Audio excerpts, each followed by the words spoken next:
গতকাল তোমাদের নদীর ক্ষয়ের ফলে উদ্ভূত ভূমিরূপ সম্পর্কে বলেছিলাম।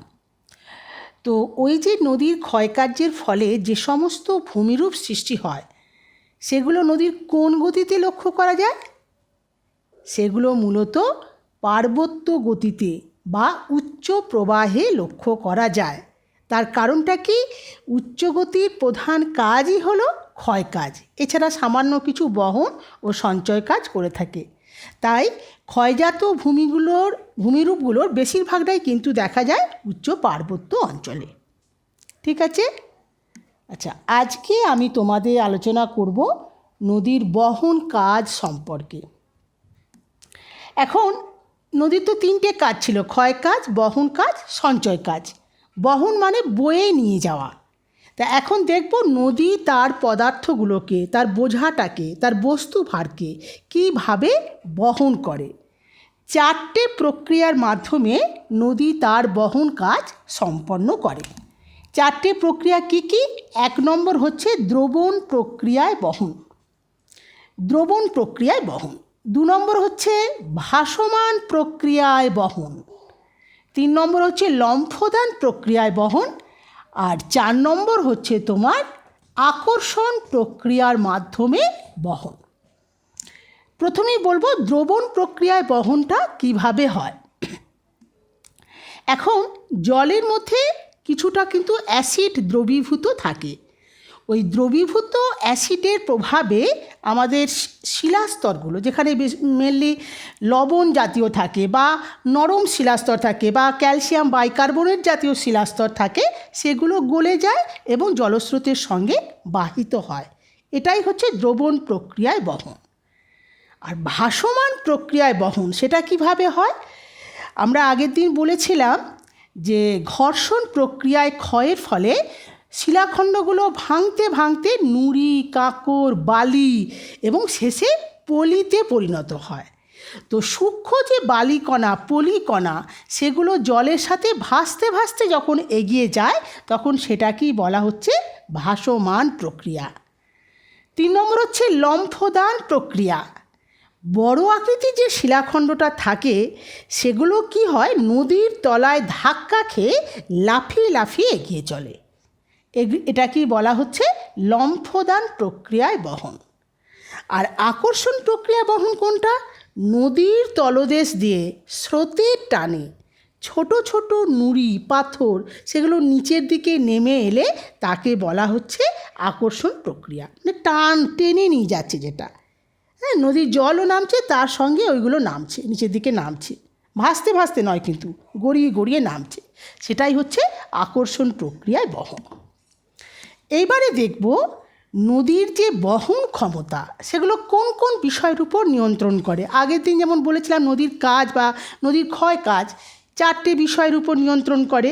আজ একইভাবে ঠিক নদীর বহন ক্ষমতাও নিয়ন্ত্রিত হয় 4টে বিষয়ের দ্বারা।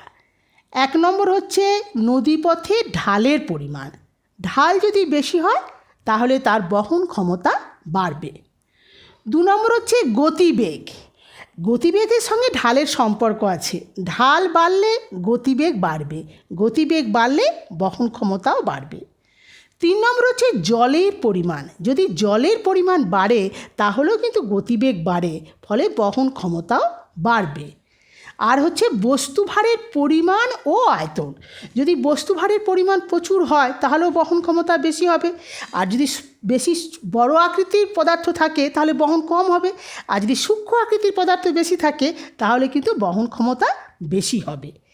এইভাবে নদীর বহন ক্ষমতাকে নিয়ন্ত্রণ করছে নদীর ঢাল, গতিবেগ, জলের পরিমাণ আর বস্তুভারের পরিমাণ ও আয়তন। এইবারে একটা তোমাদের বিষয় নিয়ে আলোচনা করব যে নদীর গতিবেগের সঙ্গে বহন ক্ষমতার একটা সম্পর্ক আছে। এই যে সম্পর্কটা, সেটা একটা সূত্রের সাহায্যে প্রকাশ করা হয়। 1842 খ্রিস্টাব্দে বিজ্ঞানী ডব্লিউ হপকিন্স এটাকে আবিষ্কার করেছিলেন। তিনি কি বললেন যে নদীর গতিবেগ যদি দ্বিগুণ হয় তাহলে তার বহন ক্ষমতা 64 গুণ বৃদ্ধি পায়। অর্থাৎ নদীর গতিবেগ দ্বিগুণ হলে তার বহন ক্ষমতা 64 গুণ বৃদ্ধি পায়।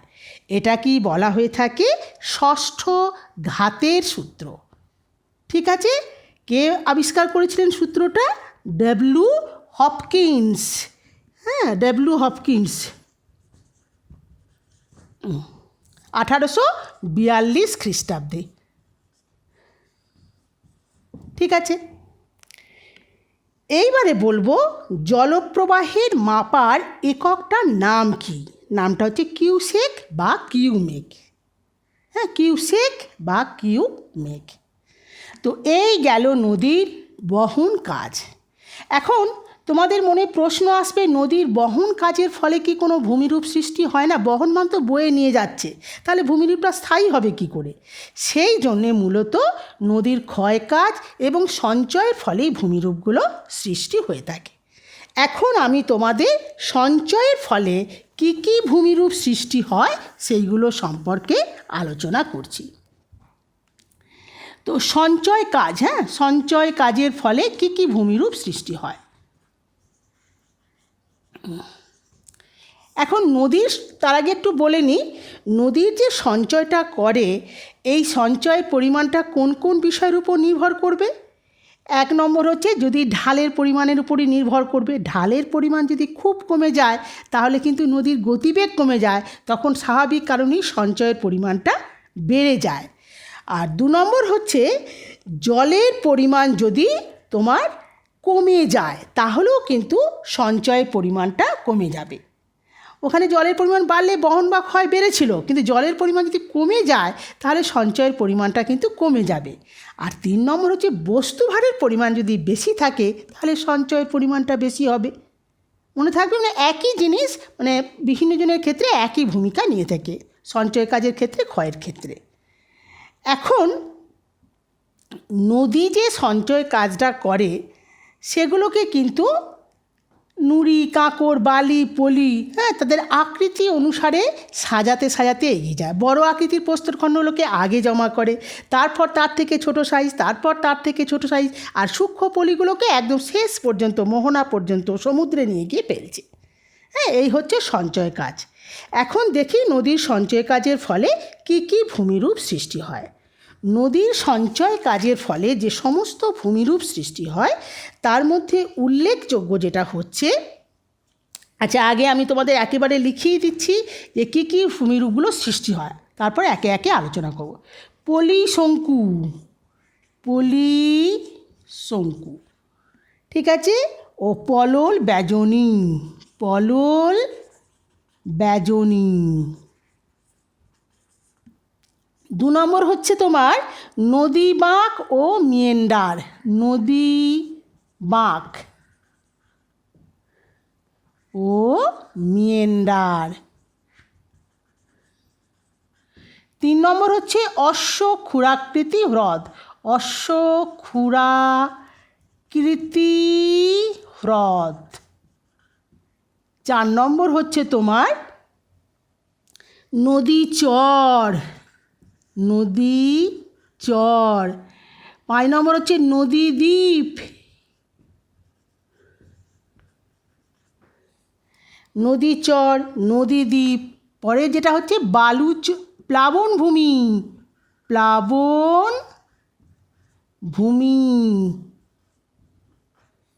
আর কি হয়? স্বাভাবিক বাঁধ, স্বাভাবিক বাঁধ। আর যেটা হচ্ছে বদ্বীপ। অর্থাৎ নদীর সঞ্চয় কার্যের ফলে পলিশঙ্কু ও পলল ব্যজনী, নদী বাঁক ও মিয়েন্ডার, অশ্বক্ষুরাকৃতি হ্রদ, নদী চর, নদী দ্বীপ, প্লাবনভূমি, স্বাভাবিক বাঁধ ও বদ্বীপ সৃষ্টি হয়। এর মধ্যে মনে রাখবে সঞ্চয়জাত শুধুই সঞ্চয়ের ফলে হয়ে থাকে তোমার নদী চর, নদী দ্বীপ, প্লাবনভূমি, স্বাভাবিক বাঁধ, বদ্বীপ। এই কটা হচ্ছে শুধুমাত্র সঞ্চয়, শুধুই সঞ্চয়। আর এই পলিশঙ্কুটাও শুধুই সঞ্চয় হচ্ছে, কিন্তু এই নদী বাঁক, মিয়েন্ডার আর অশ্বক্ষুরাকৃতি হ্রদের সঙ্গে কিন্তু কিছুটা ক্ষয়ের প্রক্রিয়াও যুক্ত থাকে। হ্যাঁ, তবে এইগুলো মোটামুটি সঞ্চয় কার্যের ফলেই হয়ে থাকে। তা এই যে সঞ্চয়ের ফলে গঠিত ভূমিরূপগুলো কোন গতিতে লক্ষ্য করা যায়? প্রধানত এটা মধ্যগতি এবং নিম্ন গতিতে লক্ষ্য করা যায়। মধ্যগতি এবং নিম্ন গতিতে লক্ষ্য করা যায়। এখন আমি সংজ্ঞাগুলোকে একটু বলছি। হ্যাঁ, পলিশঙ্কু ও পলল বাজনী কীভাবে তৈরি হয় সেগুলোকে একটু বলছি। ধরো এটা মনে করো পার্বত্য অঞ্চল, নদী এর মধ্য দিয়ে নেমে আসছে। নদী যখন পাহাড়ি অঞ্চল দিয়ে নেমে আসছে তখন কি হচ্ছে, এর সাথে নুড়ি কাঁকড় বালি পলি নিয়ে আসছে। নদী যখন পাদদেশীয় অংশে এসে পৌঁছায় তখন কিন্তু তার ঢালটা কমে যাওয়ার জন্যে গতিবেগও কমে যায়। গতিবেগ কমে যায় বলে নদীবাহিত যে সমস্ত বস্তুখণ্ড থাকে সেইগুলো সমস্ত এইখানটায় জমা হয়, দিয়ে এই পর্বতের পাদদেশে নদীবাহিত পদার্থ সঞ্চিত হয়ে যে ত্রিকোণাকার ভূখণ্ডটা গঠন করে সেটাকেই বলা হচ্ছে পলিশঙ্কু। আমাদের যেমন মানে উঁচু পর্বত অঞ্চল থেকে নদীটা যখন নেমে এলো সমস্ত বস্তুভারকে সেখানে পর্বতের পাদদেশে জমা করলো, দিয়ে একটা ত্রিকোণাকার ভূখণ্ড গঠন করলো। তা এই যে ত্রিকোণাকার ভূখণ্ডটা গঠন করলো, এখন মনে করো নদীটা যেহেতু ক্ষমতা কমে গেছে বিভিন্ন শাখায় অনেক সময় ভাগ হয়ে যায়। তা এই বিভিন্ন শাখায় ভাগ হয়ে যাওয়ার কারণে তখন এটা পুরো পাখার মতো দেখতে হয়, হাত পাখার মতো। সেই জন্য এটাকে বলা হচ্ছে পলল ব্যাজনী। হ্যাঁ, মনে থাকবে তো যে পলিশঙ্কু তাহলে কী বলবে, নদী যখন পার্বত্য অঞ্চল ছেড়ে সমভূমি অঞ্চলে নেমে আসে তখন নদীর ক্ষমতা কমে যায় বলে নদীবাহিত পদার্থগুলোর কিছুটা বড় আকৃতি যে প্রস্তরখণ্ডগুলো পদার্থগুলো সেগুলো পর্বতের পাদদেশে জমা হয়ে ত্রিকোণাকার একটা ভূখণ্ড গঠন করে।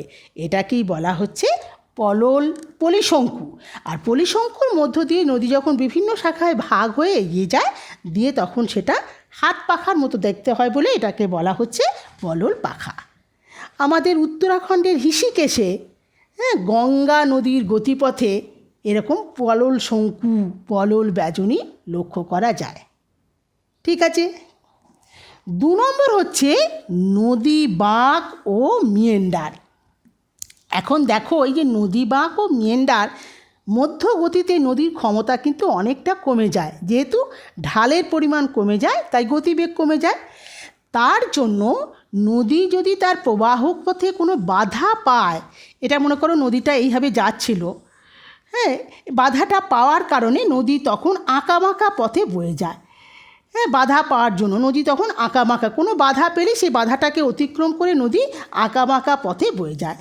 এই যে নদী আঁকাবাঁকা পথে এগিয়ে যাচ্ছে এই আঁকাবাঁকা নদীপথটাকেই বলা হচ্ছে নদী বাঁক বা মিয়েন্ডার। তুরস্কের মেন্ড্রস বলে একটা নদী ছিল, সেই নদীর নাম অনুসারে এই নদীটাকে বলা হচ্ছে মিয়েন্ডারেস নদী আছে।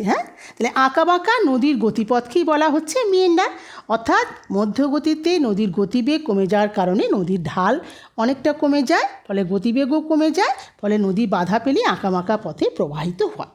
একেই বলা হচ্ছে মিয়েন্ডার। এইবারে তোমার আরও যখন সমুদ্রের কাছাকাছি নদী এগিয়ে যাচ্ছে তখন প্রথম দিকে বাঁকটা ছিল এরকম,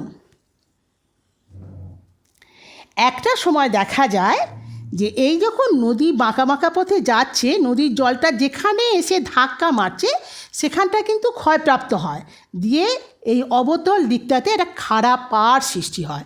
এই দিকটায় তৈরি হয় খাড়া পাড়। অপরদিকে এখানে ধাক্কা খাওয়ার ফলে যে ক্ষয়প্রাপ্ত পদার্থগুলো সেগুলো সমস্ত এগুলোতে জমা হয় উত্তল দিকটায়। এটাকে বলা হচ্ছে ঢালু পাড়। একটা হলো খাড়া পাড় আর ঢালু পাড়। এইবারে ক্রমাগত নদী কিন্তু পদার্থগুলো যেহেতু জমা হচ্ছে বাঁকের পরিমাণও কিন্তু বৃদ্ধি পাচ্ছে, ক্রমাগত কিন্তু বৃদ্ধি পাচ্ছে।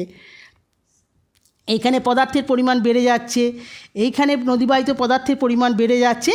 এর বাঁকের পরিমাণটা একটা সময় এতটা বেশি হয়ে যায় তখন নদীর কিন্তু এই বাঁকটাকে অনুসরণ করে আর বয়ে যাওয়ার ক্ষমতা থাকে না।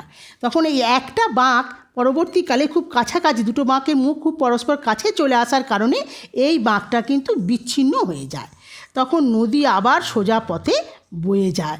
তা এই যে যে অংশটা বিচ্ছিন্ন হয়ে গেল দেখো সেটা পুরো দেখতে অশ্বের খুরের মতো, সেই জন্য এটাকে বলা হচ্ছে অশ্বক্ষুরাকৃতি হ্রদ। ঠিক আছে, তাহলে তোমরা কি বলবে? মধ্যগতিতে নদী বাধা পেলে আঁকাবাঁকা পথে প্রবাহিত হয়। আঁকাবাঁকা পথের যে অংশে জলস্রোতটা ধাক্কা মারে সেখানে ক্ষয়প্রাপ্ত হয়ে খাড়া পাড় সৃষ্টি হয়। বিপরীত অংশে কিন্তু ক্ষয়প্রাপ্ত পদার্থ জমা হয়ে ঢালু পাড় তৈরি করে। এই ঢালু পাড় তৈরি হওয়ার কারণে পলি সঞ্চয় হচ্ছে, বাঁকের ক্রমাগত কিন্তু বাঁকের পরিমাণটা আরও বাড়তে থাকে। ফলে দুটি বাঁক যখন পরস্পরের খুব কাছে চলে আসে তখন নদীর পক্ষে সেই বাঁকা পথ অনুসরণ করে কিন্তু বয়ে যাওয়া সম্ভব হয় না। তখন কাছাকাছি চলে আসা বাঁকটা বিচ্ছিন্ন হয়ে অবস্থান করে আর নদী পুনরায় সোজা পথে বয়ে যায়। এটাকেই বলা হচ্ছে অশ্বক্ষুরাকৃতি হ্রদ। আমাদের মুর্শিদাবাদের ভাগীরথীর অববাহিকায় এরকম বহু অশ্বক্ষুরাকৃতি হ্রদ, নদী, বাঁক লক্ষ্য করা যায়। ঠিক আছে, 3 নম্বর হচ্ছে নদী চর। কিছুই না, নদীর ক্ষমতা যখন খুব কমে যায় তখন নদীবাহিত পদার্থগুলো নদীর গতিপথে মাঝেই জমা হয়। নদীবাহিত পদার্থ নিয়ে বালিগুলো, বালি পলি সব জমা হয়, দিয়ে এই যে নদীর বুকে বালি পলি জমা হচ্ছে এটাকেই বলা হচ্ছে নদী চর। আর এই যে নদী চরটা তৈরি হলো, এদের উচ্চতা যখন খুব বেড়ে যায় তখন সেটা দ্বীপের আকারে অবস্থান করে, চারদিকে জল থাকে, সেই জন্য এটাকে তখন বলা হয়ে থাকে, এটাই যখন বেশি উঁচু হয়ে যাচ্ছে তখন নদী মধ্যবর্তী দ্বীপ। ঠিক আছে, আমাদের আসামের মাজুলি দ্বীপ ভারতবর্ষের হচ্ছে বৃহত্তম একটা নদী দ্বীপ। মাজুলি দ্বীপটা কোথায় আছে? ব্রহ্মপুত্র নদীর বুকে। আমি বর্ধমানে রয়েছি, দামোদরের বুকে এরকম বালুচরও আছে, দ্বীপটা অবশ্য নেই, কিন্তু এই ধরনের ইয়েগুলো কিন্তু আমাদের যে আজকে তোমরা পড়ছো ইয়াস ঝড়েতে ক্ষতিগ্রস্ত এই মৌসুমী দ্বীপ, ঘোড়ামারা দ্বীপ, এগুলো কোথাকার? এগুলো সব কি এই নদী মধ্যবর্তী দ্বীপ। এগুলো কখনো জলের তলায় চলে যায়, কখনো আবার জলের উপরে জেগে থাকে। ঠিক আছে, এরপরে চলে যাব প্লাবনভূমি। প্লাবনভূমি জিনিসটা কি? ধরো নদী তো এরকম বয়ে যাচ্ছে, মধ্যগতিতে আর নিম্নগতিতে কি হয়? নদীর বহন ক্ষমতা কিন্তু খুব কমে যায়, অনেক পদার্থ জমা হতে থাকে নদীর বুকে, ফলে নদীর খাতটা কিন্তু মজে যায়, ফলে নদীর জল ধারণ ক্ষমতা কিন্তু কমে যায়। এটা হঠাৎ যদি খুব বৃষ্টি হয় বা বর্ষাকাল আসে তখন নদীতে প্রায়শই বন্যা দেখা যায়। তখন বন্যার জলরাশি কি হয়, নদীর তীরবর্তী অঞ্চলে সমস্ত নদীর জলগুলো নদীর তীর ছাপিয়ে দুকুলে সমস্ত ছড়িয়ে পড়ে।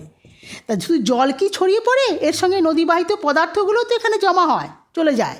এ যখন বন্যা কমে যায় এই জল কিন্তু পুনরায় এখানে সরে আসে, কিন্তু এই চারপাশের অঞ্চলটাতে কে থেকে যায়? পলি, বালি, কাদা। তো ক্রমাগতই পলি, বালি, কাদা জমা হওয়ার ফলে যে বিস্তীর্ণ অংশটা গঠন করে সেটাকেই বলা হচ্ছে প্লাবনভূমি। তাহলে বর্ষাকালে নদীতে বন্যার সৃষ্টি হলে নদীর 2 তীর ছাপিয়ে জলরাশি বিস্তীর্ণ অঞ্চলকে প্লাবিত করে। বন্যার জল যখন সরে আসে তখন নদীবাহিত পলিগুলো কিন্তু বিস্তীর্ণ অঞ্চলে থেকে গিয়ে যে সমভূমিটা সৃষ্টি করে সেটাকেই বলা হচ্ছে প্লাবনভূমি। তাহলে প্লাবনভূমি যদি প্রতি বছর তৈরি হয় সেখানকার ভূমিভাগটা কীরকম হবে? খুব উর্বর। প্লাবনভূমি গঠিত অঞ্চলের ভূমি খুব উর্বর হয়ে থাকে। ঠিক আছে, এরপরে যেটা আলোচনা করব তোমাদেরকে, স্বাভাবিক বাঁধ। যখন নদীর চারপাশে প্লাবনভূমিটা তৈরি হচ্ছে না তখন অনেক সময়ই দেখা যায় নদীবাহিত পদার্থগুলো নদীপথের সমান্তরাল করে উঁচু হয়ে জমা হয়ে অবস্থান করছে। এই যে এটা কিন্তু আপনা আপনি কিন্তু হয়ে যায়, নদীবাহিত পদার্থগুলো জলরাশি যখন চলে আসে পলিটা অনেক সময় উঁচু হয়ে থেকে যায়। এটাকেই বলা হচ্ছে স্বাভাবিক বাঁধ, মানে নদীপথের সমান্তরালই থেকে যায়। তো এই হচ্ছে আমাদের নদীর নিম্ন গতিতে এই প্রধানত প্লাবনভূমি আর স্বাভাবিক বাঁধটা লক্ষ্য করা যায়। তাহলে আজকে আমরা জেনে নিলাম নদীর সঞ্চয় কাজের ফলে যে সমস্ত ভূমিরূপ সৃষ্টি হয় তার বেশিরভাগটাই হয়ে থাকে মধ্যগতি ও নিম্নগতিতে। তার মধ্যে নিম্নগতিতেই বেশি হয়। মধ্যগতির ক্ষেত্রে নদীবাঁক ও মেন্ডার ও অশ্বক্ষুরাকৃতি হ্রদ এইগুলো কিন্তু কিছুটা ক্ষয়যুক্ত থাকে। তো এই হচ্ছে আমাদের সঞ্চয় কার্যের ফলে গঠিত ভূমিরূপ। বাকি রইল বদ্বীপ। বদ্বীপটা আমি তোমাদের পরের দিন ভালো করে ডিটেলসে আলোচনা করব। আজকে এইটুকুই থাক, তোমরা একটু ভালো করে দেখবে কোথায় কোনো অসুবিধা হচ্ছে কি না। ব্যাস, ঠিক আছে, আজকে এইটুকুই রইল। ঠিক আছে, পরের দিন বদ্বীপ নিয়ে আলোচনা করব। ঠিক আছে।